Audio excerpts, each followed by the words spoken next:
Bien, Monsieur le Président, Monsieur le Secrétaire perpétuel, chers consoeurs, chers confrères, je vais avoir l'occasion de présenter cette séance sur notre alimentation est-elle faite de produits naturels? Alors les aliments auxquels nous sommes habitués depuis de longue date et dont on saisit à peu près les procédés de fabrication nous apparaissent comme étant naturels. Alors, rien n'est plus erroné, comme je vais le montrer en prenant un exemple d'une grande banalité, le lait. Alors, aussi surprenant que ça paraisse, la consommation de lait par l'adulte n'est pas un comportement naturel. Preuve en est qu'une proportion... excuse-moi. Tu connais, non, c'est lui.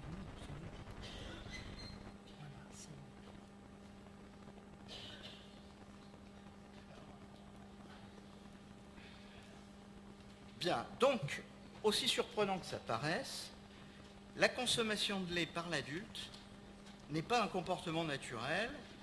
En effet, une proportion très importante des adultes ne tolère pas le lait en raison de sa forte teneur en lactose, son principal glucide.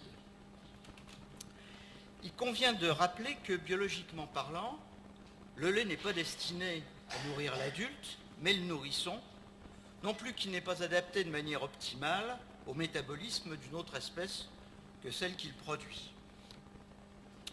Cette intolérance au lactose a-t-elle un rôle? Chez le jeune, le lactose est hydrolysé en glucose et en galactose par la lactase, une enzyme des villosités de l'intestin grêle, et ces exoses sont absorbés par l'intestin, alors que le lactose ne l'est quasiment pas. L'activité de cette enzyme, la lactase, est élevée et vitale au cours de la prime enfance, mais chez la plupart des mammifères, y compris chez l'être humain, l'expression du gène LCT, qui code cette enzyme, décroît après le sevrage, entraînant à terme l'arrêt de l'activité enzymatique. En moyenne, chez l'homme, ce déclin commence dès l'âge de 2-3 ans et se termine vers 5 à 10 ans. À partir du sevrage, chez tous les mammifères, la lactase n'est donc plus exprimée dans l'intestin grêle. Dès lors, le lactose, qui n'est pas absorbé, se retrouve au niveau du côlon, et là, il est fermenté par des bactéries qui produisent du lactate, des acides gras et des gaz, et les sujets peuvent alors ressentir des ballonnements et des douleurs abdominales, parfois terribles, voire subir des diarrhées déshydratantes. Donc c'est ce phénomène qui s'appelle l'intolérance au lactose, aussi connu sous le nom d'hypolactasie de l'adulte. Cette hypolactasie est constatée aussi bien chez d'autres mammifères, et son rôle, c'est de permettre au sevrage d'avoir lieu, car sans les malaises induits, les jeunes ne quitteraient jamais la mamelle maternelle. En ce qui concerne l'être humain, c'est un phénomène très commun, mais inégalement réparti dans la plupart des régions du monde.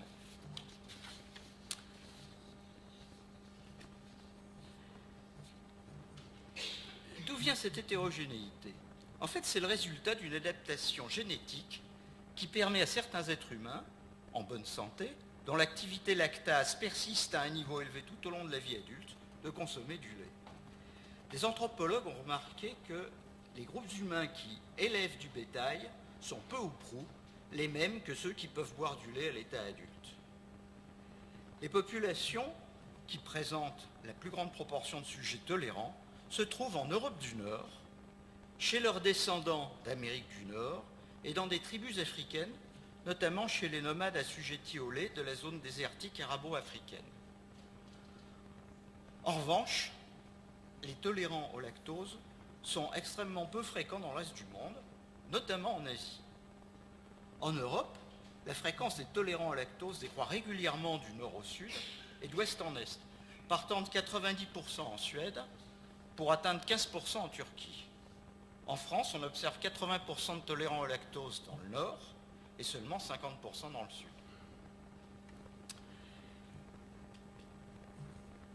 Alors, la génétique de la persistance de l'expression de la lactase chez l'adulte a été étudiée depuis une dizaine d'années à peu près. En Europe, la tolérance au lactose s'est avérée être un caractère génétique qui était hérédité de manière récessive. Alors, on a montré que plusieurs mutations différentes ont été identifiées dans un élément génétique qui régule l'expression du gène LCT, qui code la lactase. C'est la cause de la persistance de cette enzyme dans les populations distinctes d'Europe du Nord. Ces mutations sont apparues il y a 8 à 10 000 ans, en concordance avec le début de l'élevage laitier. Dès 2014, on a pu voir aussi dans le génome quasi complet d'un chasseur-cueilleur du Mésolithique datant d'il y a 7000 ans, trouvé dans la province de Léon en Espagne, que ce chasseur-cueilleur était intolérant au lactose et qu'il était mal adapté en outre à la digestion de l'amidon. Des mutations différentes par leur nature et leur position ont été trouvées en Afrique de l'Est, en particulier au Kenya, où l'on observe aussi des cas de persistance de la lactase. Survenues de façon indépendante de celles découvertes en Finlande, elles se sont en outre produites beaucoup plus récemment, il y a 3 à 7 000 ans, suivant les mutations. Et elles se sont propagées rapidement. Et enfin, d'autres mutations ont encore été mises en évidence dans la population saoudienne, mutations encore différentes par leur position et leur nature. En résumé, chaque population est l'objet de variations génétiques différentes conduisant à une même adaptation. Il s'agit là de processus évolutifs convergents, reflétant différentes histoires de l'adaptation à l'élevage laitier. Cette évolution est en marche, car le gène LCT est loin d'avoir atteint un état d'équilibre, et il est toujours en cours d'évolution.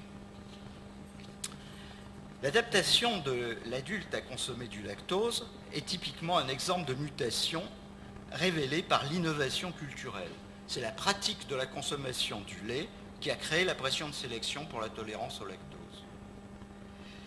Donc on obtient des adultes mutants et on peut se poser la question s'ils sont naturels. C'est une question qui mériterait qu'on s'y attache dans un contexte beaucoup plus large, mais ce n'est pas l'objet de cette séance.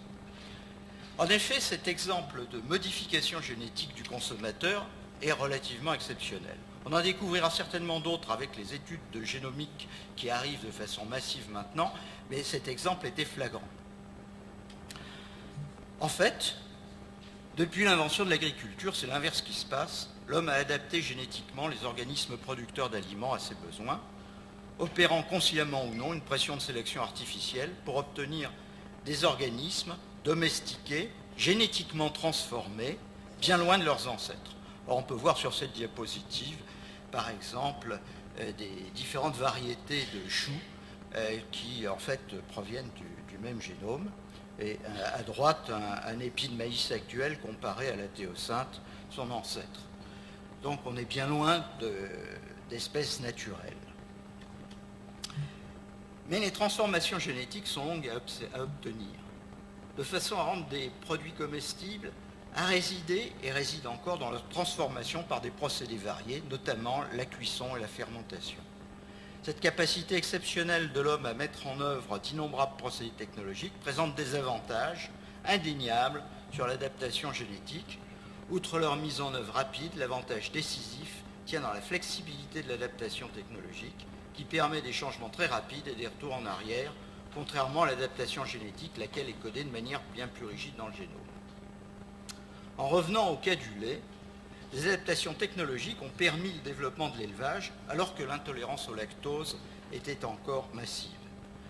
Là où l'hypolactasie est fréquente, les adultes ont tendance à limiter la consommation de lait au profit de produits fermentés au sein desquels la lactase produite par les bactéries lactiques, dégrade le lactose, ce qui permet de ne plus avoir d'inconvénients à consommer ces produits. Le dernier point concernant le lait, sur lequel je ne m'entendrai pas à démontrer que le lait de vache n'est pas un aliment naturel pour nos jeunes enfants, réside dans les efforts entretenus pour materniser ou pour humaniser le lait de vache afin de le rendre plus proche de ses qualités spécifiques. Donc on artificialise le lait de vache pour le rendre plus naturel pour l'homme. Bien d'autres aliments que le lait ne sont pas plus naturels. On peut même dire qu'en matière de végétaux, tous ont été artificialisés, hormis les champignons et les fruits que l'on cueille à nos risques et périls dans les bois. Néanmoins, à une époque où l'urbanisation croissante et l'artificialisation de notre milieu font perdre contact avec la nature et où les pratiques agricoles sont de plus en plus inconnues, nos concitoyens éprouvent un fort besoin de nature et recherchent des aliments, soi-disant naturels, qui seraient dotés de qualités particulièrement favorables. Cet aspect sociologique va être dès à présent présenté par Olivier Lopilaire, chercheur au CERTOP à l'Université de Toulouse, qui traitera de la naturalité et de la naturalisation des aliments en rappelant leurs perspectives historiques et sociologiques. Il sera suivi par Michel Pitrat, directeur de recherche à l'INRA d'Avignon, qui parlera de la relation entre la naturalité des aliments et le contrôle génétique chez les plantes. Enfin, Pierre Feillet, membre de notre compagnie et de l'Académie des technologies, posera la question de savoir si les industries alimentaires peuvent conserver la naturalité de l'aliment. Après la discussion, Denis Lorient conclura autour du thème « L'aliment peut-il être naturel ?» Je vous remercie de votre attention et je rends la parole au Président. Monsieur le Président, Monsieur le Secrétaire perpétuel, Mesdames et Messieurs, je vous remercie de m'accueillir ici. Donc je vais vous présenter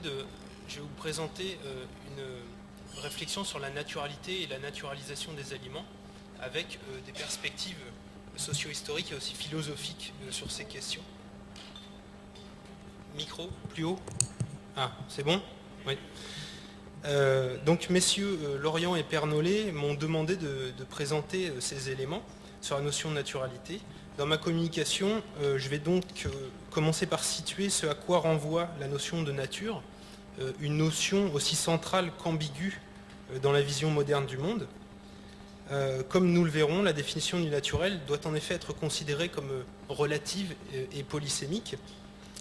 En somme, c'est une rapide déconstruction des notions de naturel et de nature que je vais exposer. J'aborderai ensuite la question de la naturalité des aliments, à la fois du point de vue de la manière dont elle est construite par les acteurs de l'offre et du point de vue de la critique de l'alimentation industrielle.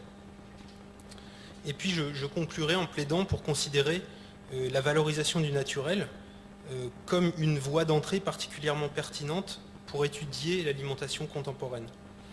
Ma présentation s'appuie sur une thèse de sociologie que j'ai soutenue en septembre 2012 à l'Université de Toulouse 2 sous la direction de Jean-Pierre Poulain et dans laquelle j'ai cherché à suivre dans l'espace public depuis la fin des années 60 la critique de l'alimentation industrielle et les effets qu'elle avait pu produire, notamment au niveau de la construction de l'offre.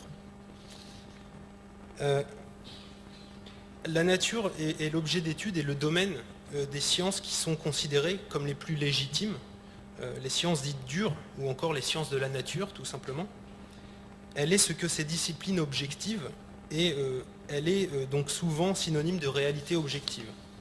Mais du point de vue des sciences humaines, la nature peut aussi être étudiée comme un domaine à l'intérieur de notre vision du monde, comme un domaine ontologique qui permet de penser le monde et qui l'organise.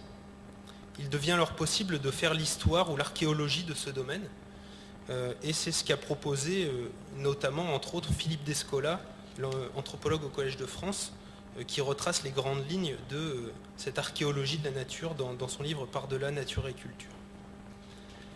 L'origine de la notion de nature se situe en Grèce antique, avant la période classique, chez les philosophes présocratiques, comme aussi chez les auteurs médicaux du corpus hippocratique.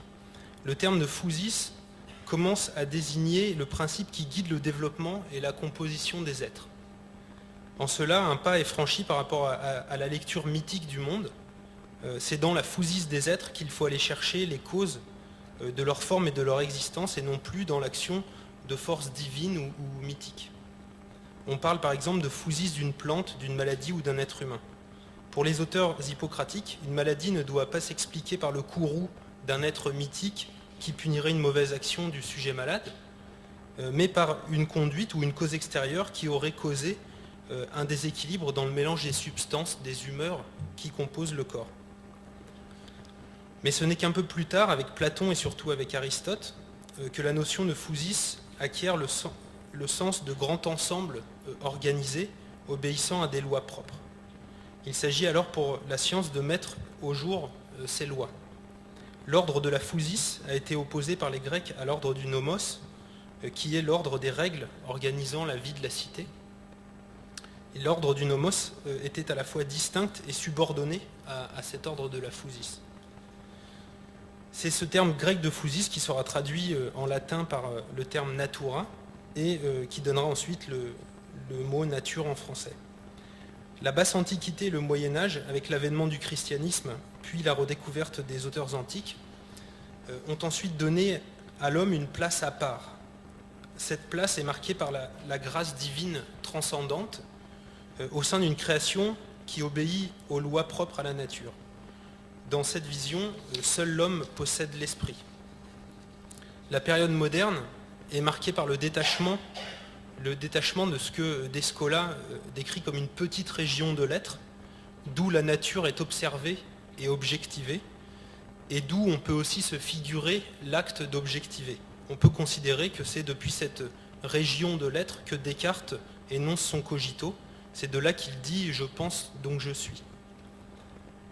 C'est une époque où les outils d'objectivation scientifique se multiplient, microscope, télescope, etc. Et une pensée objectiviste s'affirme alors à cette période. Le détachement de cette petite région de l'être prépare les réflexions sur la nature de l'homme qui fleurissent au XVIIIe et XIXe siècle. On cherche alors ce qui fait de l'homme ce qu'il est, ce qui fait sa particularité au sein du monde et du vivant. Au début du XIXe, les notions de culture, de civilisation et de société sont peu à peu précisées. Ce qui fait la place à part de l'homme est de plus en plus recherché du côté de l'organisation collective d'un ordre opposé à l'ordre des strictes déterminations naturelles.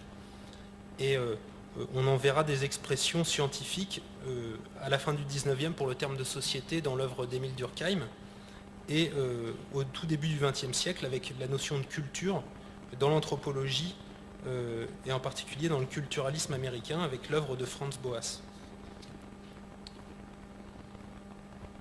Le processus historique que je viens de décrire rapidement, très rapidement, retrace la manière dont différents domaines ontologiques ont, au cours du temps, été distingués et opposés à celui de nature. Le nomos, la grâce, la nature humaine, la société, la culture ont tour à tour été opposés à la nature. Ce processus est propre à la vision naturaliste du monde. En effet, le naturalisme peut être considéré, et là je cite Descola, comme la croyance que la nature existe, autrement dit que certaines entités doivent leur existence et leur développement à un principe étranger aux effets de la volonté humaine. Typique des cosmologies occidentales, depuis Platon et Aristote, le naturalisme produit un domaine ontologique spécifique, un lieu d'ordre et de nécessité où rien n'advient sans une cause. Dans les années 70, le philosophe Clément Rosset a proposé une lecture de l'opposition fondamentale du naturalisme, qui selon lui oppose le naturel à l'artificiel. D'un côté, le naturel renvoie à ce qui se fait tout seul, de l'autre côté, l'artificiel renvoie à ce qui se produit, se fabrique. Ce qui se fait tout seul, c'est ce qui existe spontanément, ce dont l'existence s'impose. C'est donc le domaine de ce qui est nécessaire, et par là de ce qui est indiscutable, ou en tout cas de ce qui peut être présenté comme tel. A l'inverse, ce qui se produit, se fabrique, relève de la contingence des choix humains, donc aussi de la responsabilité de ces derniers. Ainsi, cette opposition fondamentale entre naturel et artificiel permet de fonder des valeurs et des jugements moraux. C'est ce que l'on observe lorsque la nature est convoquée, y compris parfois dans le droit, pour pénaliser des comportements humains, par exemple sexuels, sur la base d'un caractère qualifié de contre-nature. Cette opposition, si elle est fondamentale, est néanmoins instable. Son critère est celui de l'intervention humaine, comme je viens de le dire, ce qui est naturel et ce qui n'est pas dû à cette intervention, tandis que ce qui est artificiel est dû à cette intervention. Mais comment décider ce qui est dû ou non à l'intervention humaine? Comment démêler les causes naturelles des causes artificielles de l'existence? De manière plus générale, le problème, c'est que du point de vue naturaliste, l'être humain lui-même est à la fois naturel et artificiel, comme ça a été rappelé dans l'intervention précédente. D'un côté, il est un être biologique, une espèce de primate qui résulte d'une longue évolution biologique. De l'autre côté, il est un être qui construit son milieu et qui vit dans un ordre socio-culturel. Mais cet ordre socio-culturel vient forcément de quelque part. Il est le fruit de l'évolution biologique, même s'il s'en est en partie autonomisé. Si l'ordre socioculturel est pensé en opposition à l'ordre naturel, dans le même temps, on ne peut donc pas le penser complètement en dehors de cet ordre naturel, puisqu'il existe et a émergé en son sein. Il faut donc au minimum penser l'articulation de ces deux ordres. Ainsi, l'être humain, et donc aussi le mangeur humain, est un être hybride. Cette remarque vaut aussi pour ses aliments. En effet, les aliments sont issus de formes de vie qui existent spontanément, naturellement, mais qui ont été domestiquées parfois depuis plus de 10 millénaires. La domestication est une manière de prendre le pilotage, plus ou moins intentionnellement, de l'évolution biologique des végétaux et des animaux. Elle entraîne ainsi une évolution de leur génome. Cette évolution est artificielle puisqu'elle est produite, fabriquée par l'homme. Les aliments sont donc hybrides au niveau de leur production, mais ils le sont aussi au niveau de leur transformation par l'activité culinaire. Comme l'a bien montré Claude Lévi-Strauss, qui faisait de la cuisine le lieu majeur de médiation technique et symbolique entre la nature et la culture, entre le cru et le cuit. Les aliments sont donc hybrides doublement de naturel et d'artificiel, au titre agricole, au titre culinaire, sans parler des manières de table et des modes de consommation. Et on s'aperçoit du coup qu'en matière d'alimentation, le critère de ce qui est naturel ou pas est toujours discutable, ou plutôt qu'aucun aliment n'est jamais ni complètement naturel ni totalement artificiel. C'est assez paradoxal parce que la nature et le naturel sont régulièrement convoqués dans les argumentations à propos des aliments. Par exemple, dans le débat sur les OGM, on entend les opposants justifier le rejet des techniques de modification génétique au motif qu'elles ne seraient pas naturelles, parce qu'elles créent des êtres inédits, non prévus par la nature, susceptibles de perturber son ordre dans l'environnement comme dans le corps humain. En face, les partisans des OGM ont beau jeu d'arguer du fait que ces techniques ne sont pas moins naturelles que les techniques de sélection classiques et qu'elles modifient le génome de manière parfois même anecdotique par rapport à ce qu'a fait la domestication pendant des millénaires.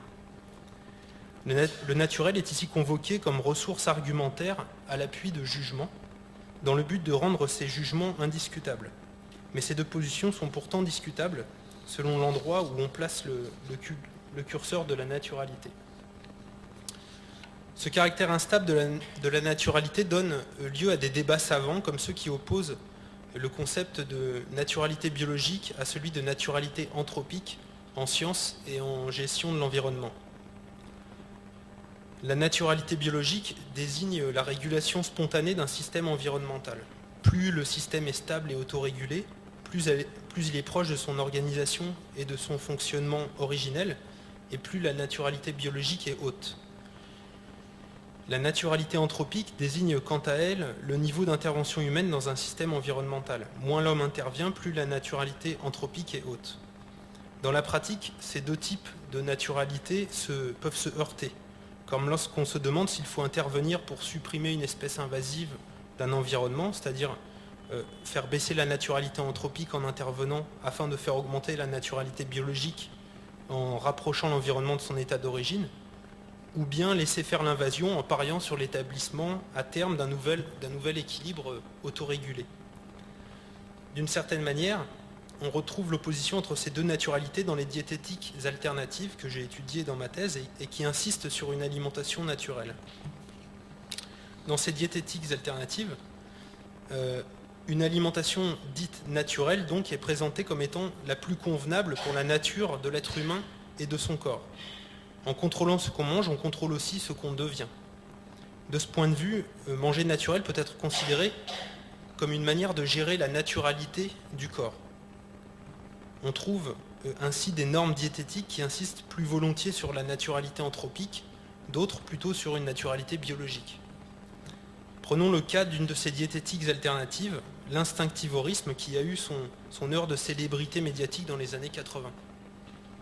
Cette diététique préconise de manger des aliments crus et bruts, produits sans substances chimiques de synthèse, en se fiant uniquement à son odorat, à son instinct olfactif donc, pour choisir ce qu'on va manger parmi un ensemble d'aliments qui sont disposés sur une table. Le fait de manger sans produits chimiques de synthèse et crus insiste sur la forte naturalité anthropique. C'est l'absence d'intervention humaine, c'est un certain minimalisme technique qui sont mis en avant. Mais cette diététique insiste aussi sur la naturalité biologique, avec l'idée de recouvrer une capacité originelle à choisir ses aliments grâce à un odorat qu'il faut en quelque sorte déséduquer. Un tel régime est aussi censé réactiver les défenses originelles de l'organisme et lui faire recouvrer une capacité originelle d'autorégulation pour se maintenir en santé. Le fait de manger sans produits chimiques de synthèse, sur le marché alimentaire contemporain, on retrouve aussi depuis quelques années le concept de naturalité.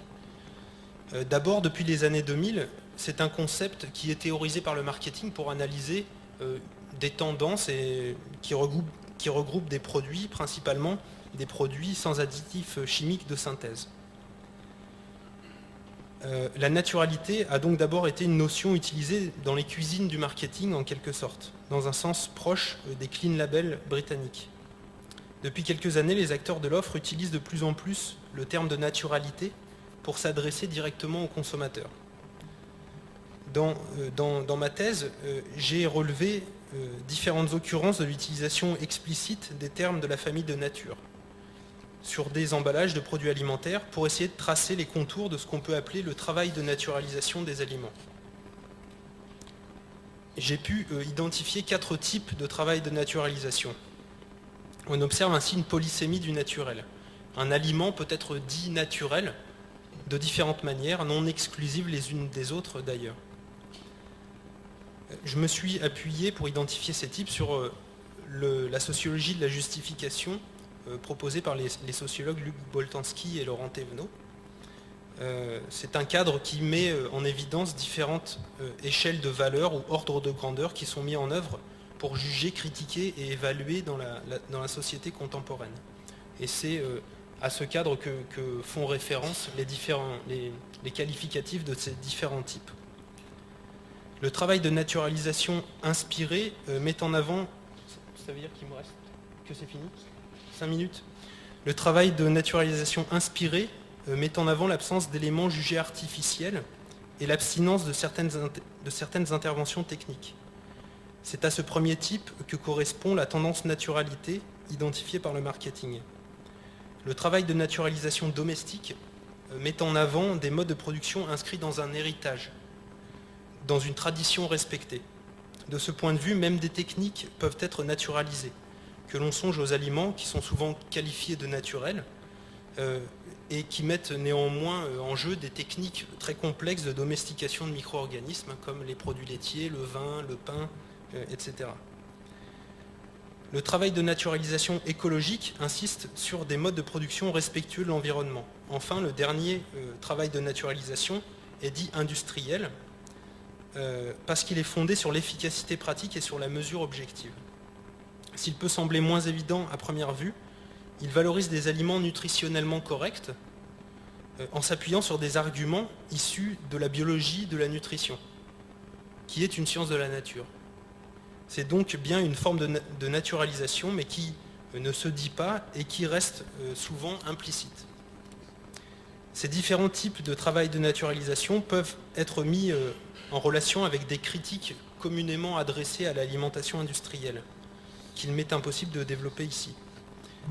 Néanmoins, je m'attarderai quelque peu sur le durcissement récent dans la critique d'une opposition entre deux conceptions du système alimentaire.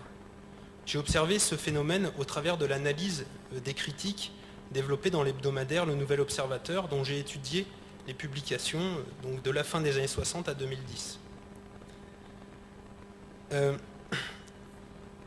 Le durcissement de cette opposition entre donc un système alimentaire industriel et un autre respectueux de la nature s'observe de manière spectaculaire à l'occasion de la crise de la vache folle à partir de 1996. Dès le début de la crise, le Nouvel Observateur publie un dossier dans lequel la nature est présentée comme une instance morale qui sanctionne l'action humaine.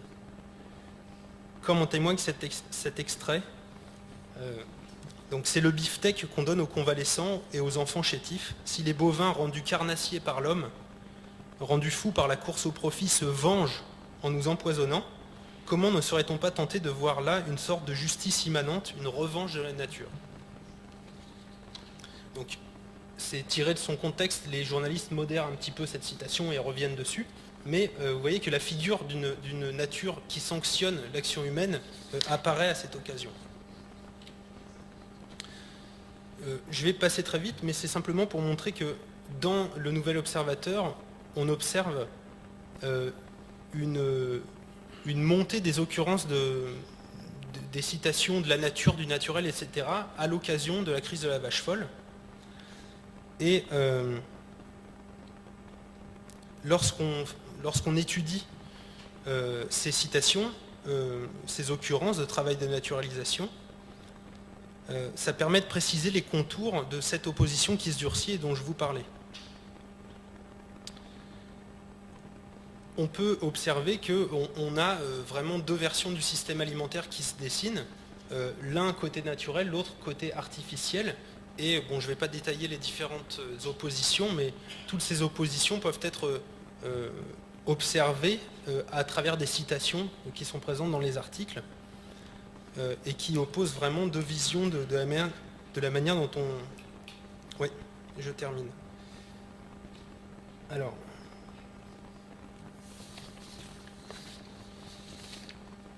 je vais peut-être conclure directement, du coup.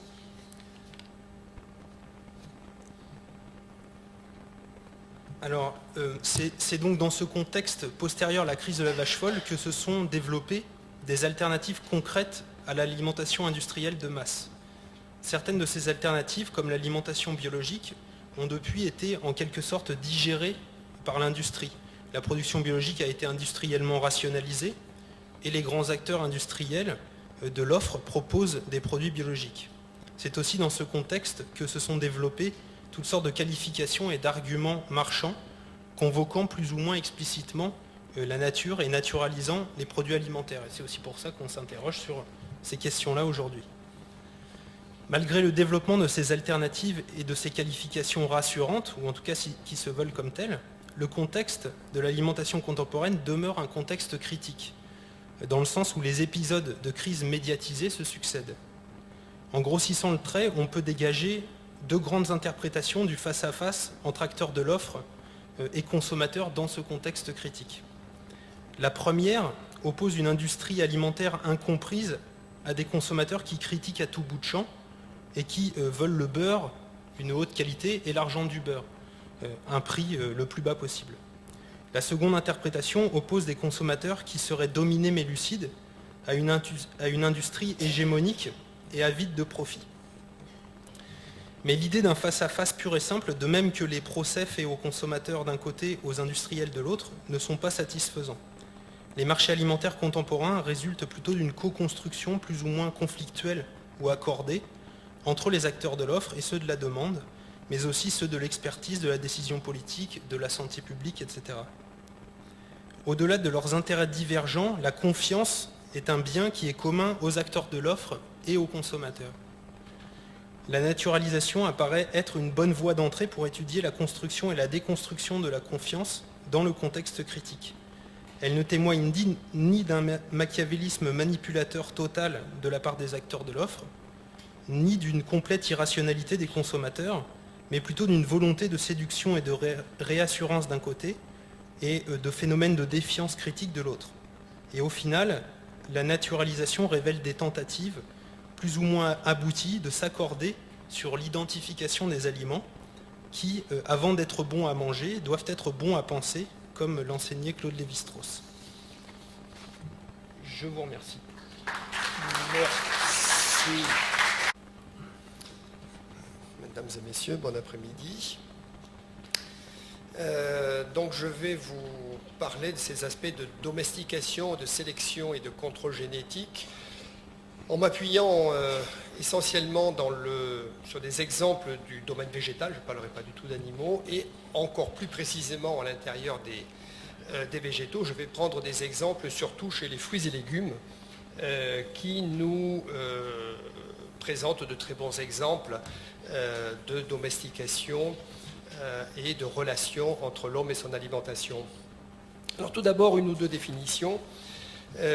Qu'est-ce qu'on appelle la domestication? Alors là, il y a une traduction qui vient d'un article de Gross et Olsen, qui définit la domestication et qui nous dit que la domestication, c'est un continuum de codépendance entre les plantes et l'homme. On pourrait dire les animaux et l'homme, quand on parle d'animaux domestiques, mais là je me restreins aux plantes. Les plantes domestiquées ne peuvent pas se reproduire ou survivre sans l'agriculture. C'est là la définition de la domestication, et réciproquement, évidemment, l'homme dépend de ces plantes pour son alimentation. Donc il y a une codépendance entre les plantes et l'homme. Si on abandonne du blé, du colza, du tournesol dans des champs, eh bien, très rapidement, au bout d'un an, 2 ans, 3 ans, ils vont disparaître au profit des plantes sauvages, au profit des pissenlits, des ronces, d'autres plantes, mais nos plantes cultivées vont disparaître. Donc ce sont des plantes domestiquées. En l'absence d'agriculture, elles n'existent plus. Qu'est-ce qu'on appelle la sélection ou la diversification? C'est un processus qui intervient après la domestication et qui va permettre de diversifier le matériel végétal, c'est-à-dire qu'on va sélectionner pour la qualité du grain, pour la couleur, pour la forme, pour la floraison, pour la précocité, pour le rendement, pour des adaptations à des conditions pédoclimatiques particulières. Ces caractères de diversification ou de sélection, on ne va les retrouver que dans une partie de la plante cultivée. Qu'il s'agisse de tomates ou de blé, toutes ne vont pas être identiques entre elles. Et justement, on va aboutir à la notion de variété qui vont présenter certaines caractéristiques de couleur, de forme, de précocité qui vont être différentes. Donc on peut se considérer le passage du sauvage au cultivar, à la variété cultivée, comme un continuum, ce que j'ai tenté de représenter par ce gradient de couleur, avec au début la domestication, suivi par la sélection ou diversification, la limite entre les deux n'étant pas nette, c'est vraiment un continuum. Si on représente en ordonnée à la verticale une échelle quelconque de temps, la sélection naturelle va nous donner des plantes qui étaient sauvages et qui vont rester sauvages. Et ce que l'on trouve aujourd'hui, lorsqu'on va en Afrique et qu'on voit des melons sauvages, eh bien, ce sont les descendants qui se reproduisent dans leurs conditions pédoclimatiques favorables. Et puis, il y a eu de la domestication, suivie de sélection, qui va aboutir à des types botaniques différents, qui vont aboutir à des tomates qui vont être rondes, qui vont être roses, qui vont être oranges, à différents types de produits. Il y a des choux raves, des choux fleurs, des choux paumés. Il peut éventuellement y avoir plusieurs événements de domestication indépendants dans le temps ou dans l'espace qui peuvent aboutir à d'autres groupes botaniques. Ce que l'on voit au passage dans ce schéma, c'est que les sauvages d'aujourd'hui ne sont pas les ancêtres de nos plantes cultivées. C'est une erreur que l'on commet souvent. Ils proviennent de l'évolution en sélection naturelle pendant 5-10 000 ans des ancêtres de nos produits cultivés. Mais ce ne sont pas les... Donc aujourd'hui, eh bien, depuis que l'homme n'est plus un cueilleur-chasseur, mais qu'il est devenu un agriculteur et un éleveur, nos aliments ne sont plus naturels, dans ce sens qu'ils ne proviennent pas de la sélection naturelle, c'est-à-dire de plantes sauvages, des fraises des bois, des champignons sylvestres ou des pissenlits. Pissenlits, tant qu'on ne les mange pas par la racine, ça va, c'est pas trop dangereux. Mais donc tout ça est un produit de la domestication. Le caractère le plus constant de la domestication, ça a été l'augmentation de la taille des organes qui sont consommés. Et ça, on le voit particulièrement dans le cas où il y a eu sélection divergente. Je vais vous présenter quelques exemples de sélection divergente. Par exemple, on a sélectionné soit pour la feuille et le pétiole, ou bien pour la racine. Par exemple, le céleri, on a le céleri branche ou le céleri rave, à partir de la même forme sauvage. La côte de bête ou la betterave, qu'il s'agisse de betteraves potagères, sucrières ou fourragères, ont été sélectionnées pour avoir des grosses racines, alors que la côte de bête ou poirée, elle, a été sélectionnée pour avoir des gros pétioles et des grosses feuilles. Les choux, le brassica rapa, a été sélectionné soit pour les feuilles, essentiellement en Orient, ce qui donne les différents types de choux chinois, ou a été sélectionné pour avoir des grosses racines, ce qui nous donne les différents types de navets que l'on peut avoir. La sélection a pu porter soit sur la feuille et le pétiole, toujours, ou bien sur l'inflorescence. Et là, on a par exemple le contraste entre le cardon et l'artichaut, qui sont la même espèce au niveau botanique, qui ont les mêmes ancêtres, ou sur les photos d'en dessous, dans les chicorriums, les chicorées à feuilles, qu'il s'agisse des types comment ça s'appelle déjà, pain de sucre ou bien chicon, les endives de Bruxelles, ou bien des chicorées asperges dont on mange les inflorescences. Ou bien ça peut se faire entre la partie végétative et la partie graine. Et là on a par exemple le colza qui a été sélectionné pour la graine, ou bien le rutabaga, qui est la même espèce mais qui a été sélectionné pour avoir des grosses racines, ou bien dans les moutardes brunes, les moutardes brunes à feuilles qui ont été très sélectionnées en Asie, en Chine et au Japon, ou bien les moutardes brunes à graines, sélectionnées pour l'huile et qu'on retrouve dans la moutarde. Et puis en dernier exemple, comme l'avait présenté tout à l'heure Jean-Claude Pernollet, le chou qui est un magnifique exemple de diversification, où l'on peut avoir des choux de Milan, des choux paumés, blancs ou rouges, des choux raves, des choux de Bruxelles, des choux-fleurs, des brocolis, etc. Quelle est l'origine de ces variations que l'on vient de voir? Bon, le contrôle génétique peut être simple ou complexe, simple au sens où il y a un très petit nombre de gènes qui interviennent, ou complexe avec un très grand nombre de gènes. La plus grande partie, aujourd'hui, on peut dire que ce sont des mutations spontanées qui ont été sélectionnées par nos ancêtres agriculteurs depuis qu'il est agriculteur, donc depuis en gros 10 000 ans, et qui aujourd'hui sont disponibles, dans la plupart des cas, sous la forme de ressources génétiques, de banques de gènes, de conservatoires de diversité. À côté de ces mutations, là je prends mutation au sens génétique pur du terme, mutation dans la séquence de l'acide nucléique, on a beaucoup d'exemples de polyploïdie, de changement du niveau de nombre de chromosomes. Je vous en présenterai quelques exemples. Les croisements interspécifiques ont été aussi extrêmement importants. Et puis, il y a des mutations induites. Alors, on va voir quelques illustrations comportant sur différentes thématiques.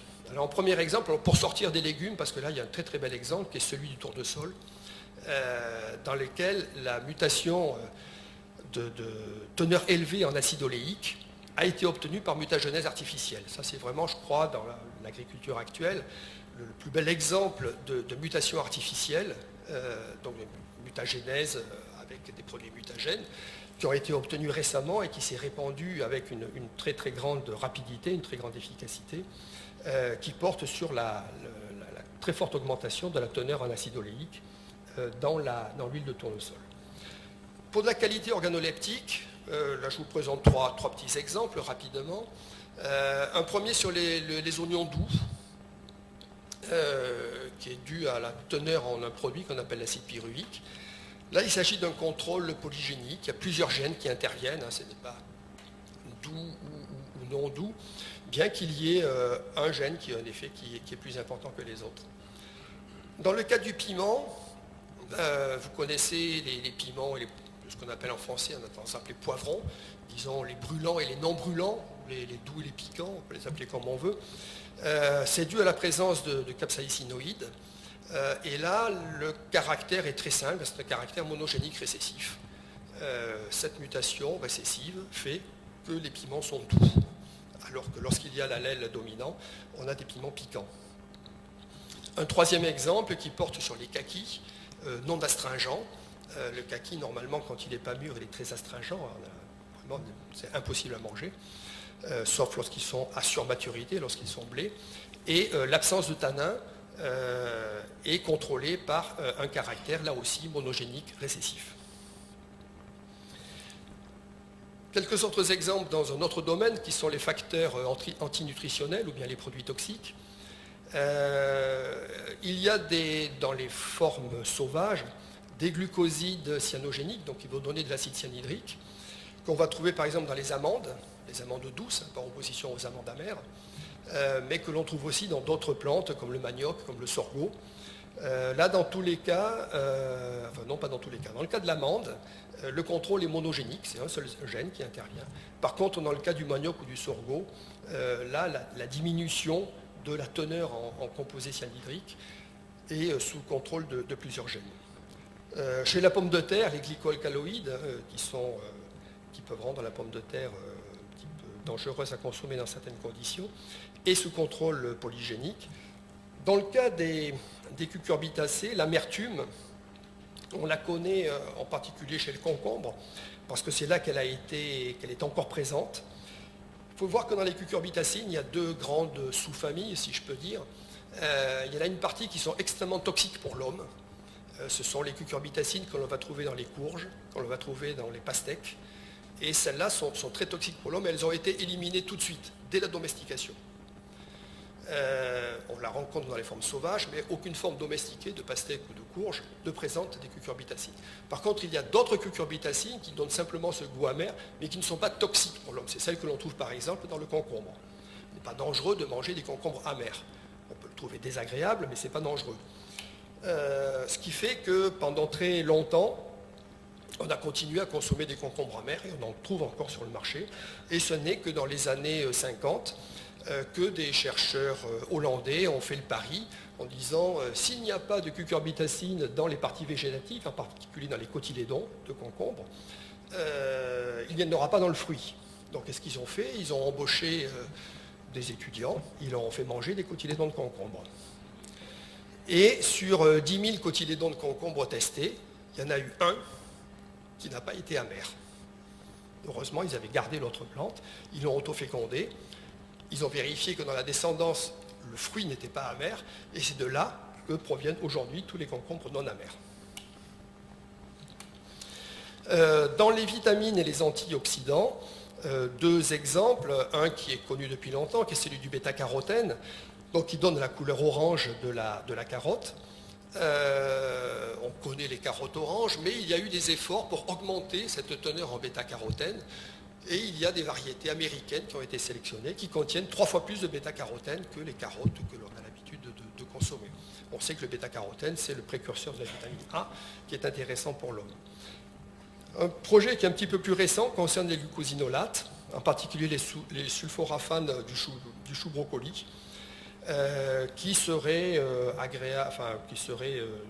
des produits intéressants par leur activité anticancéreuse et bonne chez l'homme, dans lesquels on a essayé d'augmenter, on a à peu près doublé la teneur en sulforaphane dans des variétés récentes de choux brocoli. Dans les deux cas, on a affaire à des contrôles génétiques polygéniques. Un autre exemple qui est un tout petit peu moins connu, qui concerne les produits allergènes, en particulier des protéines qui appartiennent à la famille des profilines, qui sont des protéines qui sont très importantes parce que c'est elles qui constituent le noyau, le fuseau achromatique lors de la division cellulaire. Donc il ne faut pas trop les modifier, parce que si on modifie ça, la multiplication cellulaire, elle va quand même être un petit peu embêtée. Mais ces profilines ont des propriétés allergènes, et il y a des personnes qui, lorsqu'ils mangent certains aliments, ont une allergie qui est localisée au niveau de la bouche. Ça, on le trouve par exemple sur du melon, sur de la tomate, sur des kiwis, des pêches, enfin différents produits. Et on a réussi à identifier des mutants qui ne présentaient plus ces propriétés allergènes, mais dans lesquels, malgré tout, la propriété de la protéine dans le fuseau achromatique était maintenue. Donc il y a eu des nouveaux fruits et légumes qui ont été créés au XXe siècle. Il y a eu des produits traditionnels, mais qui ont été introduits récemment en France. Les choux brocolis, les choux-fleurs violets, les choux romanesco. Au XIXe siècle, c'était pratiquement inconnu. Aujourd'hui, ils sont devenus courants. Les chicorées rouges, c'est un petit peu la même chose. Et parmi les nouveaux fruits et légumes qui ont été développés au XXe siècle, il y en a qui ont été domestiqués. C'est le cas du kiwi. Le kiwi a réellement été domestiqué au XXe siècle. Il y en a qui sont issus de croisements interspécifiques plus ou moins complexes. Des exemples de croisements interspécifiques, par exemple ce qu'on appelle les casseilles, croisements entre cassis et groseille à macron, des croisements entre mûres et framboisiers, des croisements entre pruniers et abricotiers, ou bien des niveaux de ploïdie aussi, dans le cas des pastèques parthénocarpiques triploïdes, que l'on commence à voir de façon importante. Quels sont les fruits et légumes de demain est-ce qu'ils seront plus naturels que les anciens? Certainement pas. Les objectifs de la sélection ou les idéotypes, ils ont changé au cours du temps. On voit par exemple que les variétés récentes de pommes sont plus sucrées que les variétés anciennes. Parmi les espèces de légumes qui sont citées par Olivier de Serres il y a 400 ans, certains étaient très récents, il l'a dit lui-même, c'est le cas de la betterave, c'est le cas du chou-fleur. Il y en a d'autres qui ont quasiment disparu, et puis il y en avait beaucoup qui étaient inconnus, en particulier tous ceux d'origine américaine. Donc les fruits et légumes de demain, eh bien, ils seront acceptés par le consommateur en fonction de tout un ensemble de critères, de prix, de praticité de ces produits, de qualité organoleptique, de valeur santé, de mode, d'exotisme, de voyage. On ne sait pas, c'est imprévisible. Mais ce que l'on sait, c'est que de toute façon, si on veut pouvoir les produire, il faudra qu'il y ait des actions de sélection pour pouvoir les adapter aux conditions locales. C'est ce qu'on a par exemple fait sur les brocolis, qui étaient des variétés italiennes au départ. Et lorsqu'on a voulu produire des brocolis en France, en Bretagne en particulier, mais il a fallu créer des variétés qui étaient adaptées à ces conditions climatiques. La Bretagne a un climat extraordinaire, mais ce n'est pas tout à fait le climat italien quand même. Bonjour à tous. Petite différence dans le titre, c'est pas doivent-ils ou doivent-elles, mais c'est peuvent-elles, ce qui n'est pas tout à fait la même chose. Petite nuance. Dans mon exposé, je vais reprendre un petit peu ces notions de naturel, vous montrer d'ailleurs que le consommateur est un peu perdu, et puis surtout vous apporter des éléments démontrant en quelque sorte que les industriels ne peuvent pas faire des aliments naturels, mais savent très bien vendre des produits naturels. Hein, ce qui n'est pas tout. Chacun son métier, entre l'ingénieur et le commerce.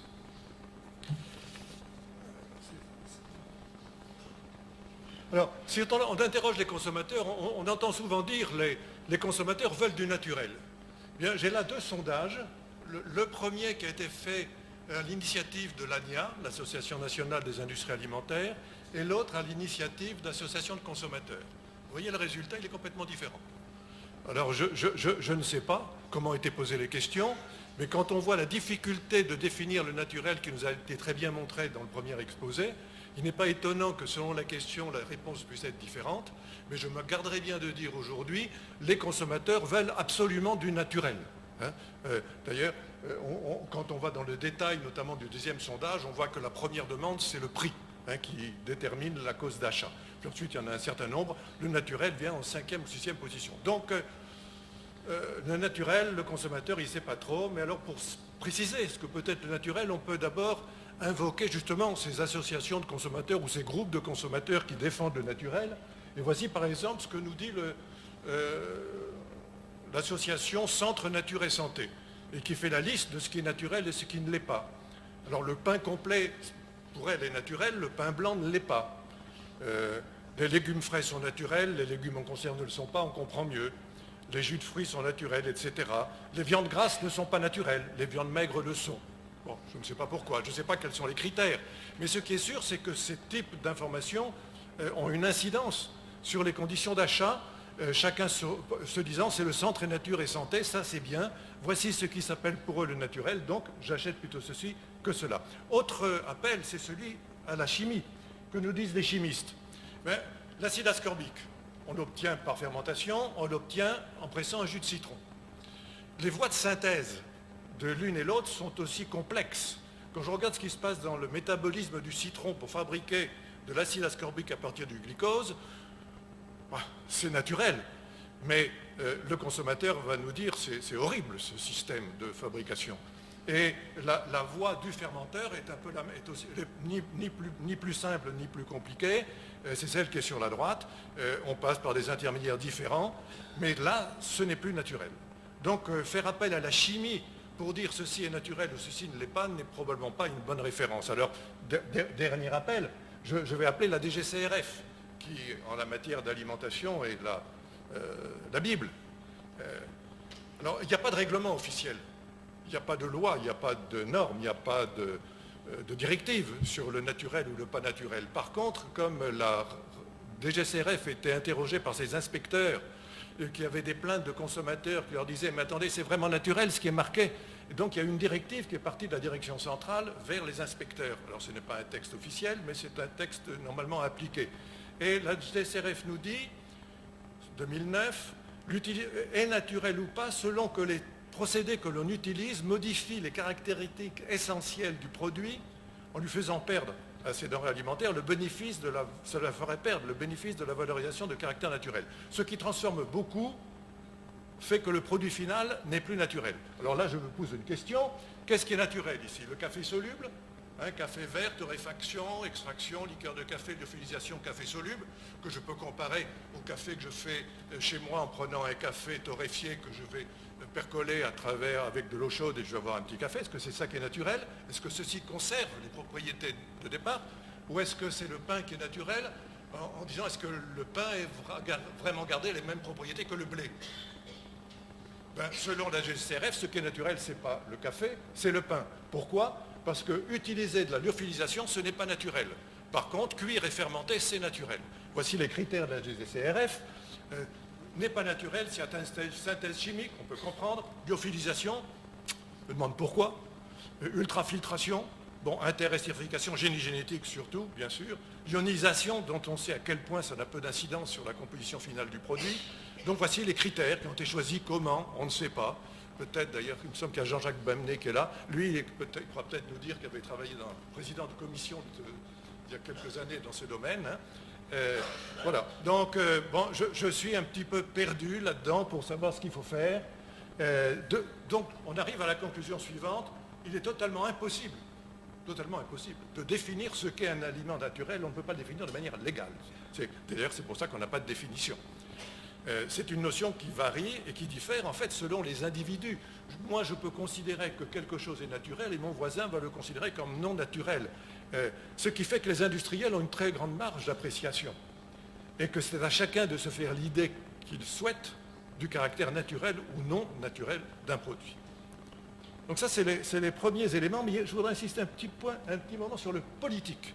Parce qu'il y a eu un événement tout à fait récent et intéressant du Parlement européen sur le miel qui était contaminé par des grains de pollen OGM. Et un certain nombre, et notamment la commission environnement du Parlement européen, a considéré que s'il y avait plus de 0,9% de pollen OGM, 0,9% du pollen présent dans le miel, il devait être marqué, comme l'indique la loi, lorsqu'un ingrédient contient plus de 0,9% de produits d'origine OGM, contient des OGM. Le Parlement européen a décidé du contraire en disant « mais le pollen est un produit naturellement présent dans le miel, c'est donc l'un des constituants du miel, donc s'il y a 0,9% ou s'il y a 1% de pollen OGM dans le miel, comme c'est un produit naturel, il faut le ramener au miel total. Donc c'est 1% du total. Plutôt, excusez-moi.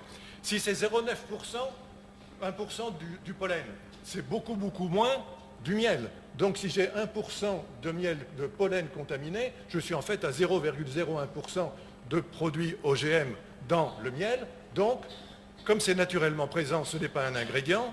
Donc il ne faut pas l'afficher contient des OGM.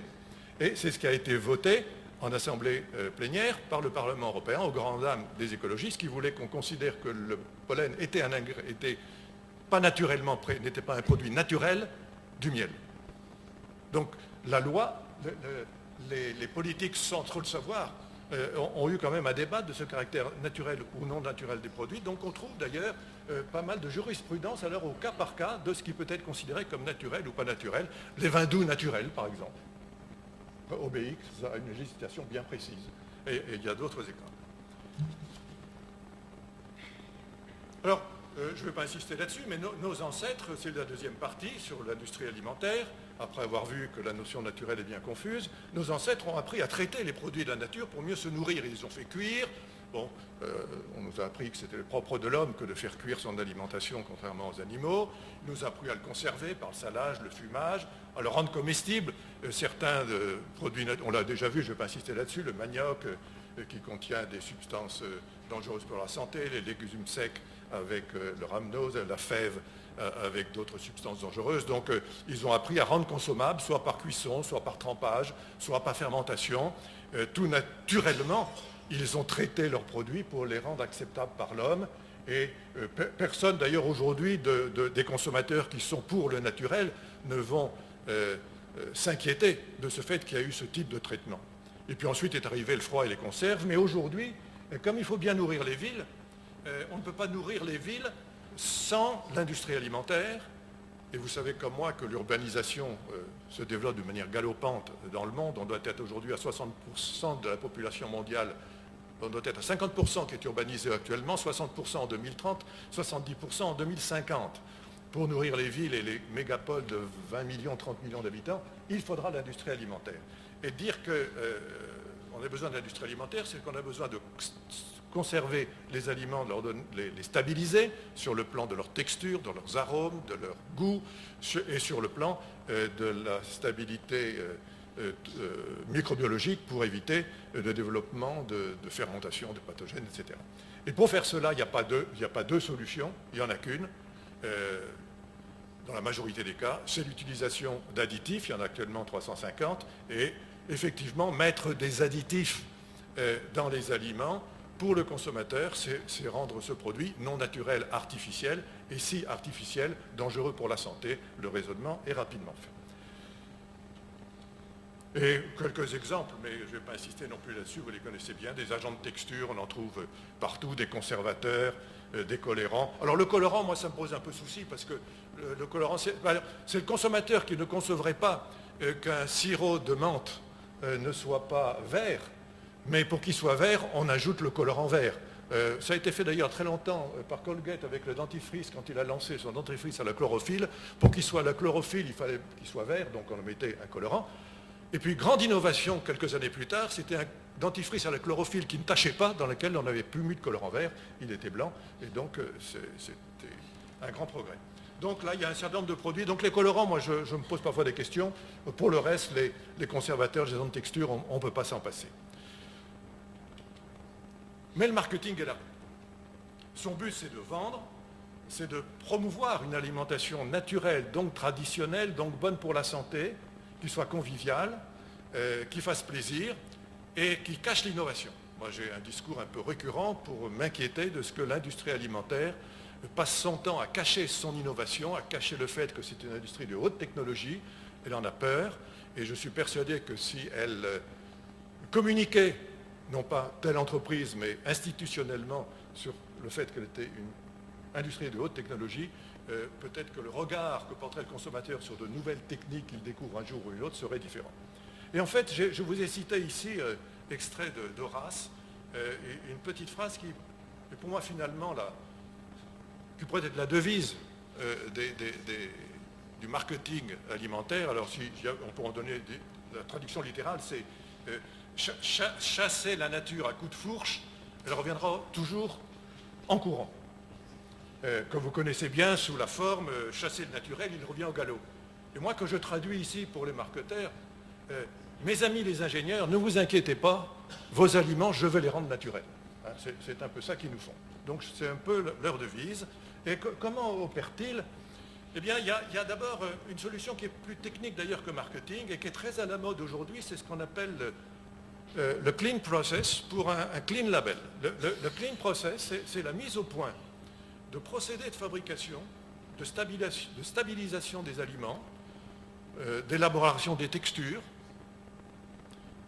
en utilisant des ingrédients qui ne rentrent pas dans la liste des additifs officiels, donc qui n'ont pas nécessité à être marqués sur les emballages. Donc j'ai un procédé clean, et de ce fait, mon étiquetage devient clean. Et il y a beaucoup de produits qu'on commence à voir qui sont des dérivés des protéines, dérivés d'amidon, dérivés des levures, dérivés de produits de fermentation, qui restent des ingrédients fonctionnels, qui n'obéissent pas à la règle de l'additif. Et si je les utilise, je n'ai plus besoin de les marquer comme tels, et mon étiquetage est devenu propre, et le consommateur est rassuré. Ça peut poser des problèmes à ceux qui sont en charge de la réglementation, mais c'est la situation, et il y a une forte tendance, il y a une demande finalement du marketing vers les laboratoires, vers la recherche et le développement des entreprises, en leur disant « Trouvez-nous des produits qui sont recevables du Clean Label ». Et ça, c'est une tendance forte. Deuxième élément, c'est le greenwashing, ce qu'on appelle l'éco-blanchiment, qui n'est pas propre à l'industrie alimentaire. Beaucoup d'entreprises, dans tous les secteurs, font du greenwashing. Vous voyez, d'ailleurs, je crois que ça a été cité tout à l'heure, moi, je fabrique de manière raisonnable et durable. Alors, je vous ai cité un exemple là, qui est amusant, c'est quand on va sur les sites de Cracotte, qu'est-ce qui rend Cracotte encore meilleur? Ou dans des petits prospectus. Ben, c'est que les blés cultivés selon la charte harmonique préservent la biodiversité. Et si vous allez un petit peu plus dans le détail, l'U nous explique que les agriculteurs qui font pousser le blé ont mis des fleurs autour des champs pour que les papillons volettent, ce qui rend de la biodiversité et fait qu'aujourd'hui Cracotte est meilleure. Mais personne ne nous dit que pour faire la cracotte, on utilise cet instrument dont certains d'entre vous, dans leur jeunesse, ont mis au point, la cuisson-extrusion, qui est cette grosse machine dérivée d'abord de la fabrication de saucisses et puis du plastique. Alors Christiane, elle, c'est la championne de la cuisson-extrusion. Et c'est comme ça que ça se fait. Mais on ne communique pas là-dessus, on communique sur les petits papillons.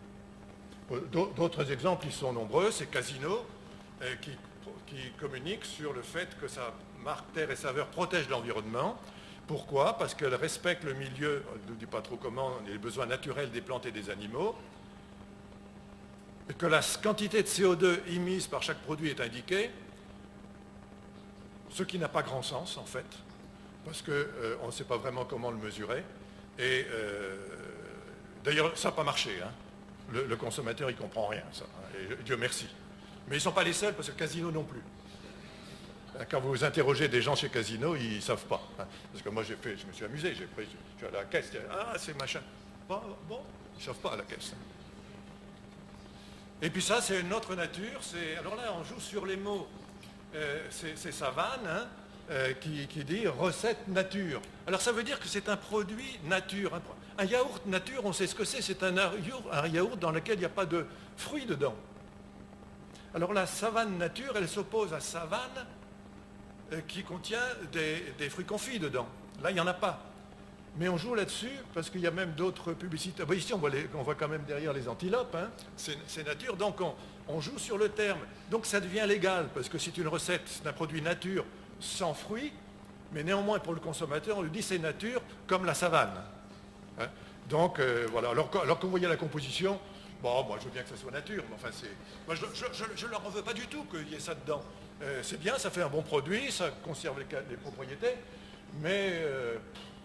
bon, santé égale nature. Pareil pour la laitière, hein, santé égale tradition. 5 minutes, j'ai compris, merci. Ah oui, mais il m'en a donné 2. Hein. C'est bon. La laitière, hein, je fabrique mes mousses au chocolat comme le faisait la laitière en 1650. Hein. J'ai la même recette, bien sûr, c'est exactement pareil. Donc, vous pouvez me faire confiance. Santé égale tradition, je communique là-dessus.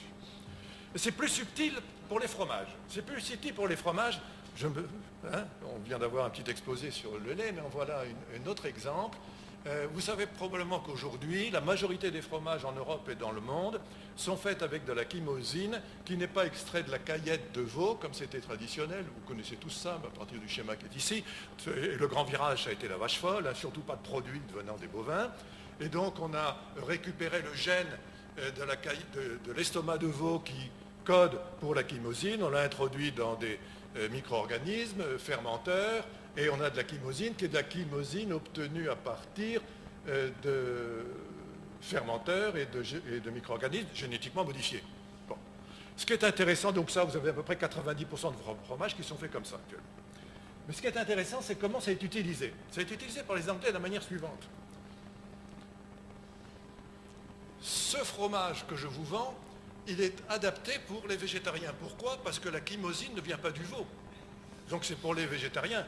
Mais bien sûr, je n'ai pas indiqué qu'elle était obtenue par un micro-organisme recombinant, parce que je crois que les végétariens fuiraient.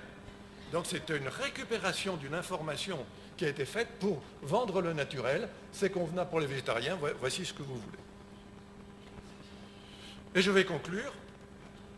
Et alors vous aurez un texte beaucoup plus long, élaboré, hein, qui paraîtra annexé à la séance, hein, parce que j'ai eu grand plaisir à préparer tout ça, donc du coup je crois que j'en ai fait une quinzaine de pages.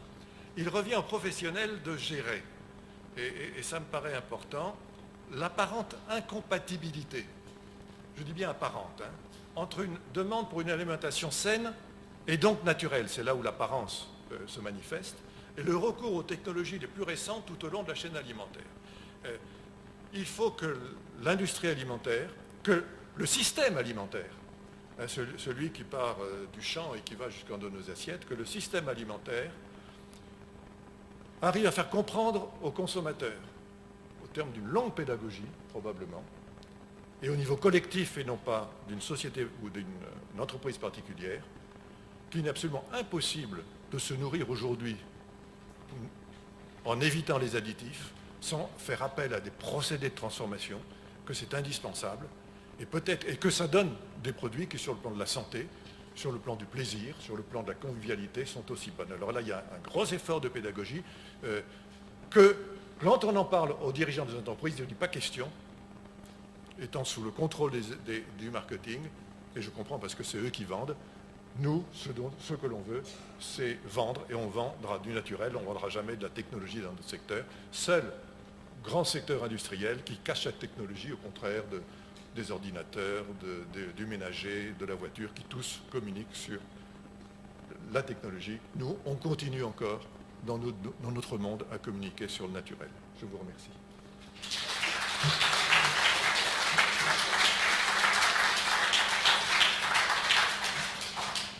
Merci infiniment pour ce superbe exposé. Et maintenant, nous ouvrons la discussion. Alors, je vous demande de vous lever, de vous présenter si vous voulez parler, parce que, comme vous savez, nous sommes filmés et il est important de laisser des traces dans les archives. Voilà, Udo a demandé la parole.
prolonger une question, justement. On a bien compris qu'on était dans une économie de marché, que c'est le marketing qui dirige. Il suffit même de voir les pots de yaourt. Si l'emballage est marron, les gens le trouvent même mauvais. Moi, je voudrais simplement parler des fruits, parce qu'autour d'une table, quand on déguste des fruits, que ce soit des jeunes, des vieux, des moyens, des femmes ou des hommes, ils font la différence. Alors, ils confondent peut-être avec le naturel, ça dépend comment la question est posée. Mais les gens, vous ne les trompez pas, les consommateurs, quand il y a des fruits, parce qu'eux pensent que c'est naturel. C'est là que je voudrais bien avoir une question. Une réponse, pas vrai. Bon, on va donner... Fayet, vous voulez répondre à Udo, puis ensuite quelqu'un d'autre répondra. Voilà. Je vais faire comme le faisait un jour le PDG de Danone pour une grande assemblée. Il chahutait avec son voisin, mais son micro était ouvert. On lui a posé une question et tout le monde a attendu dans la salle. Je n'ai pas compris la question, mais je vais y répondre quand même. Et ce que je vais faire, c'est que je ne suis pas tout à fait sûr d'avoir compris la question sur le Codex Alimentarius. Donc, je vais quand même y répondre. Je ne vais pas répondre au Codex Alimentarius, d'autant que la normalisation m'a toujours profondément ennuyé.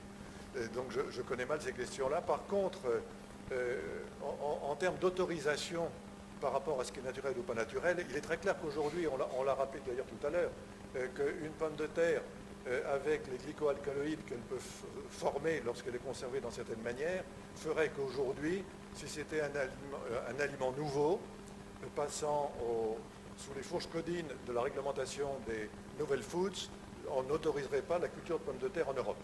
Ça paraît très clair.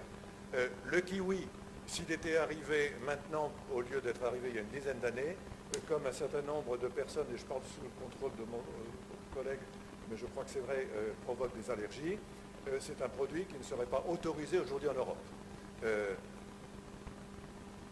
Et les OGM, qui ont été soumis à ces forces codines, eux, elles sont autorisées. Parce qu'on n'a pas retrouvé ni allergie, ni substance toxique. Je crois d'ailleurs qu'il y a une pomme de terre qui n'a pas été autorisée par le comité de la sélection parce qu'il y avait trop de solanine dedans, il y a quelques années. Donc, en dehors du Codex Alimentarius ou de toute autre norme, ce qui fait la loi aujourd'hui pour des aliments nouveaux, c'est de passer à travers le règlement Novel Foods, et il y a très peu de produits qui passent facilement le règlement Novel Foods. Donc on va avoir, si on découvrait quelque part en Asie un nouveau produit qu'on n'a jamais mangé, un Novel Food, c'est un produit qui n'a pas été mangé de manière traditionnelle dans la région où on le propose à la vente.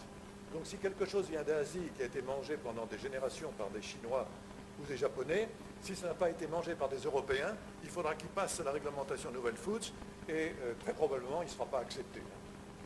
D'ailleurs, le lait, aujourd'hui, s'il y avait un règlement Novel Food en Asie ou en Afrique sur le lait, c'est un produit qui ne serait pas autorisé, puisqu'il provoque, via le lactose, des problèmes. Toute petite précision, le yaourt est plein de lactose, contrairement à ce qu'on croit.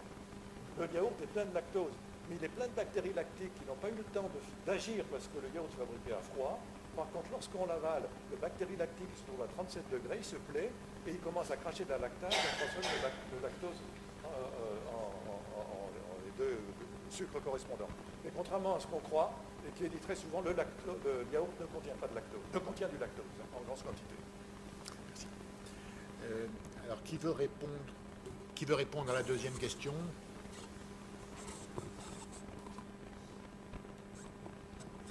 Sur les fruits?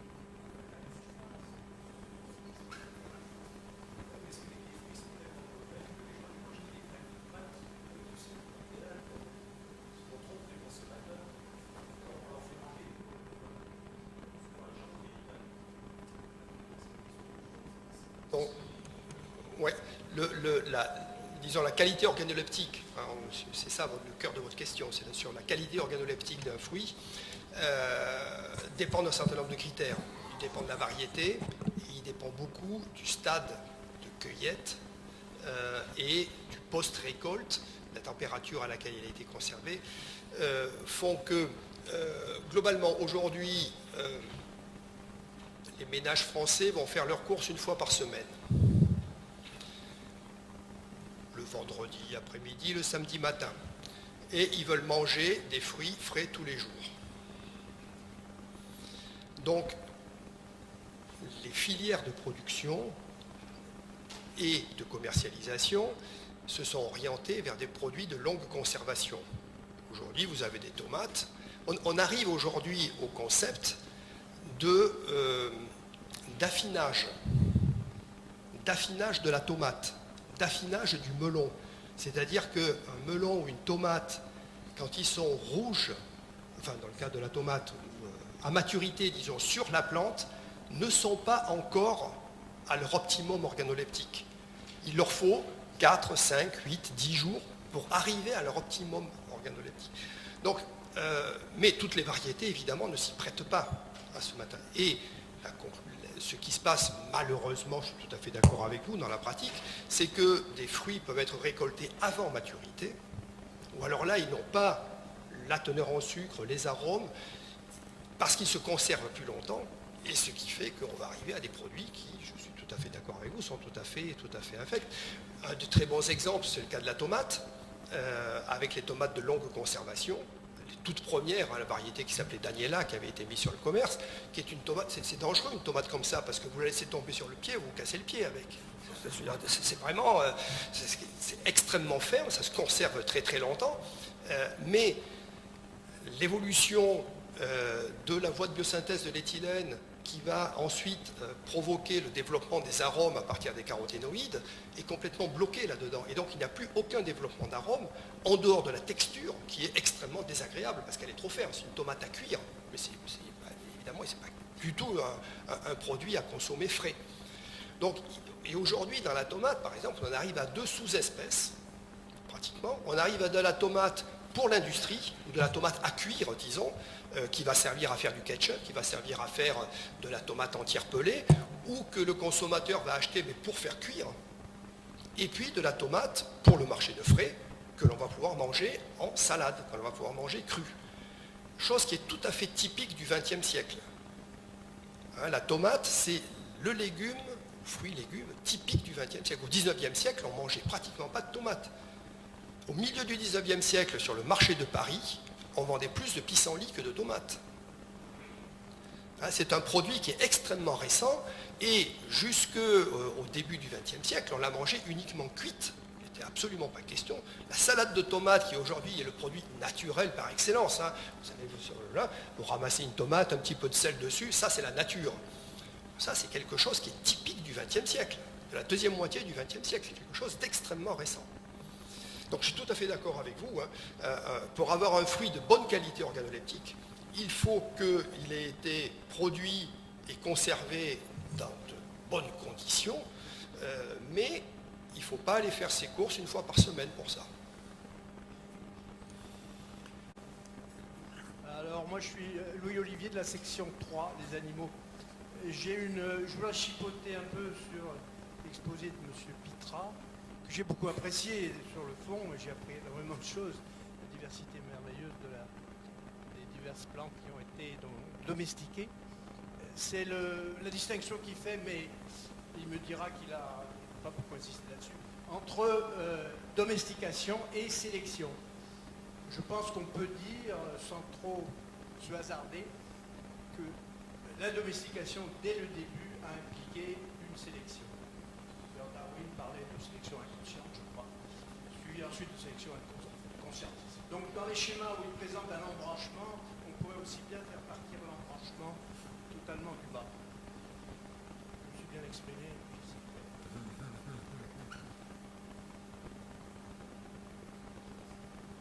J'ai bien dit que effectivement qu'il y avait un continuum domestication, sélection, et que la sélection pouvait commencer. C'était plutôt, je n'ai pas prononcé le terme, mais c'était plutôt pour faire la différence par rapport à cultiver. On peut très bien cultiver des plantes ou des animaux, enfin élever des animaux qui ne sont pas domestiqués. Par exemple, dans les végétaux, la mâche, ça n'est pas une plante domestiquée. Vous laissez de la mâche, elle va se reproduire naturellement, et la plupart des espèces fourragères ou des espèces forestières, on sort des aliments, hein, ce ne sont pas des espèces domestiquées. Elles sont améliorées, mais elles ne sont pas domestiquées, en ce sens que même en l'absence de l'homme, en l'absence d'agriculture, le dactyle, le raigrave vont pouvoir se maintenir, la fétuque, vont pouvoir, le hêtre, le chêne, se maintiennent parfaitement dans leurs conditions optimales. Donc ce sont des espèces cultivées dans lesquelles il y a eu diversification, mais il n'y a pas eu de domestication. Elles ne sont pas devenues dépendantes de l'homme pour leur survie, ces plantes-là. Donc alors je n'ai pas prononcé le terme de cultiver, et c'est la même chose pour les animaux. Je veux dire, on va élever des animaux qui ne sont pas domestiques. On va élever de l'autruche pour manger de la chair d'autruche, on va élever du bison pour manger du bison, mais ces animaux, ils ne sont pas domestiques. Par contre, la poule, elle est domestique. Vous la lâchez, le renard a vite fait de la faire disparaître. Donc la poule est un animal domestique et cultivé, et élevé, pardon, alors qu'il y a des animaux ou des végétaux qui peuvent être cultivés sans être domestiqués.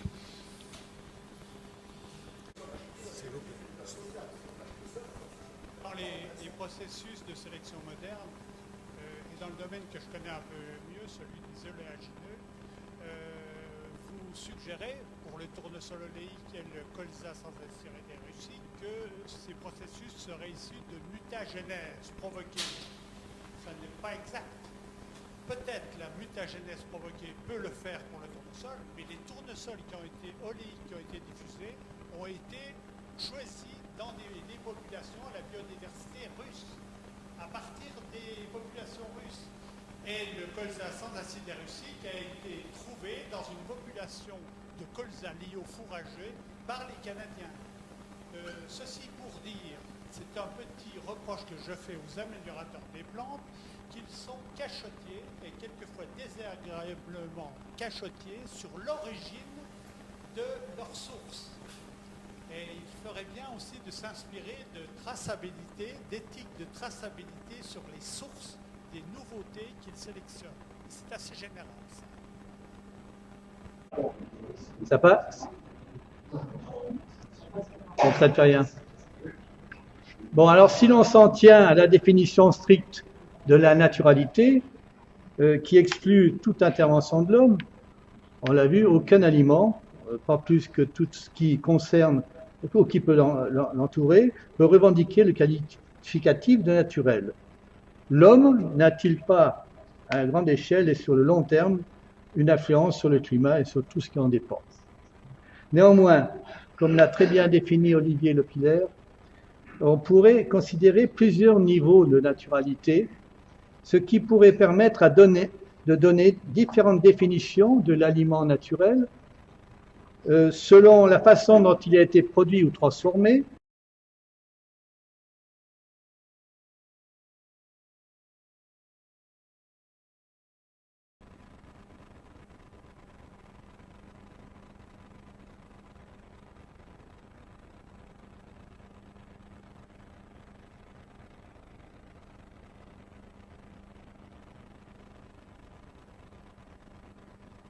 effectivement, j'ai repris le schéma qu'avait donné Olivier Lepillère, justement à propos de ces différents niveaux de naturalité. Naturalité basée sur la pureté originale, c'est-à-dire sans additifs, sans OGM, sans colorants ni conservateurs, où là, il y a un lien avec le milieu sauvage, et on retrouve les produits végétaux issus de la cueillette ou d'une culture traditionnelle sans intrants, comme les fruits et légumes ou les épices.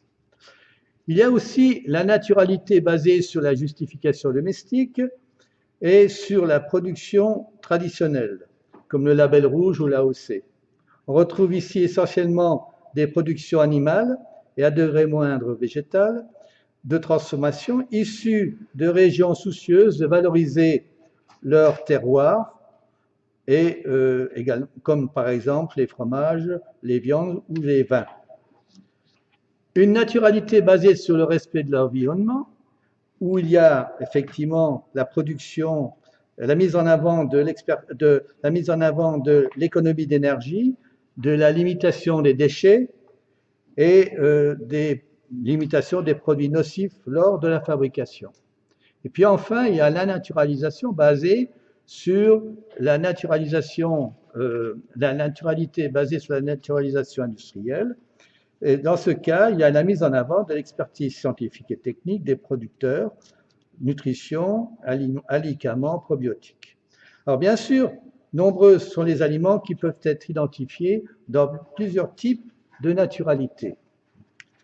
Mais devant l'impossibilité de définir l'aliment naturel par la DGCCRF, ne serait-il pas envisageable, et ça c'est peut-être utopique, de définir et de classer les aliments en fonction de leur degré de naturalité? Cela permettrait peut-être de définir d'autres critères de qualité. On peut ainsi se poser la question suivante: la naturalité de l'aliment garantit-elle au consommateur une qualité de l'aliment dans ses différentes composantes? En particulier, on a parlé de la sécurité tout à l'heure. Effectivement, l'aliment naturel, enfin la sécurité n'est pas garantie par le caractère naturel, puisque des technologies visent à assainir les aliments bruts, plus ou moins contaminés, technologies comme la cuisson, la pasteurisation ou bien d'autres technologies. La saveur également peut être satisfaisante selon les différents types de sélection. On a bien vu que la sélection visait justement à améliorer certaines qualités organoleptiques, mais aussi la saveur peut être, étant indispensable pour une bonne acceptabilité de l'aliment, nécessite des traitements tels que la cuisson, par exemple la cuisson des viandes, c'est évident, ou des végétaux, ou l'ajout d'arômes ou épices. La santé, eh bien évidemment, l'apport de nutriments ou d'alicaments pour limiter les carences ou maintenir l'équilibre nutritionnel. Enfin, les qualités de service, pas oublier que, qu'ils soient naturels ou pas, les aliments sont subissent nécessairement du conditionnement, de l'emballage, qui vise à améliorer la conservation et à faciliter leur commercialisation et leur diffusion. On voit combien il est difficile d'apprécier les bienfaits de la naturalité. Néanmoins, on doit reconnaître que tendre vers une alimentation modifiée aussi peu que possible par l'homme permet de limiter les excès néfastes à la santé et à l'environnement. En fait, on voit bien que la définition est quasiment impossible en s'appuyant sur des critères uniquement scientifiques. Et cette traduction est impossible de la définition en termes de réglementation. Alors, évidemment, on peut se poser la question si on ne va pas plus loin dans l'appréciation du naturel.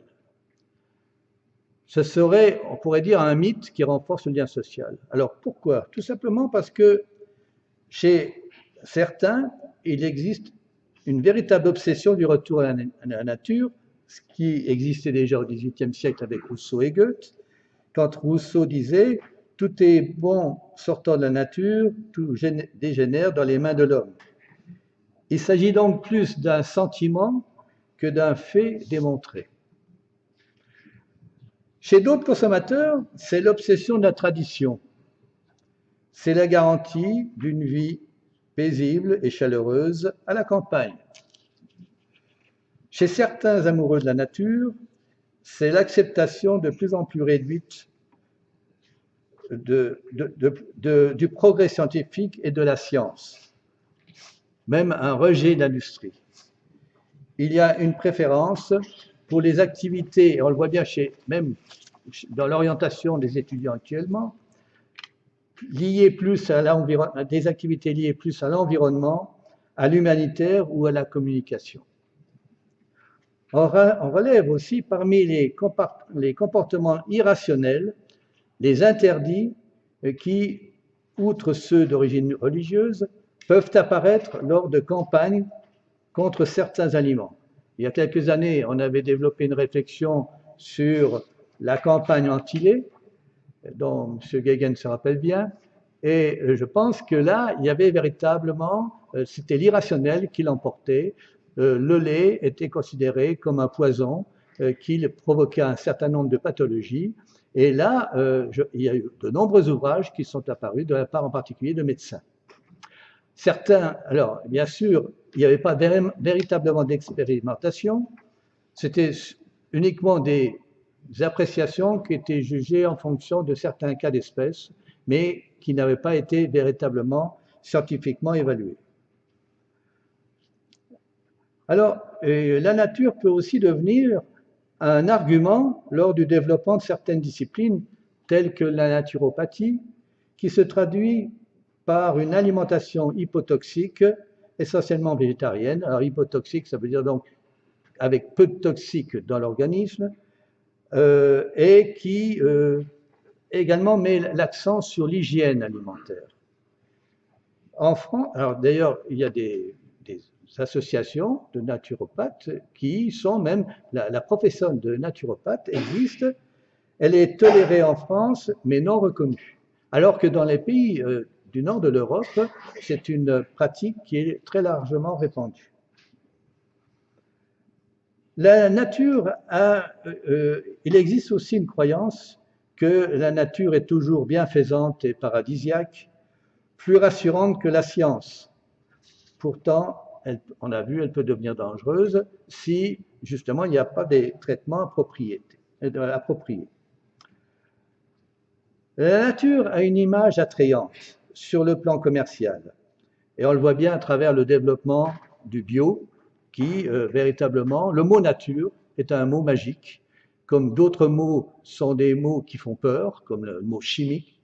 Et on voit bien que le bio bénéficie justement de cette image attrayante de la nature. Enfin, je pense qu'il faudrait quand même aussi insister sur le comportement paradoxal du consommateur, qui souhaite un aliment naturel, non industriel, tout en exigeant une sécurité absolue qui ne peut être obtenue sans traitement physique ou ajout d'additifs. Alors, tous ces arguments, évidemment, qui sont un peu irrationnels, sont une manière pour beaucoup de gens de s'opposer à l'évolution des modes de vie. Et on le voit très bien à travers un certain nombre d'associations écologiques.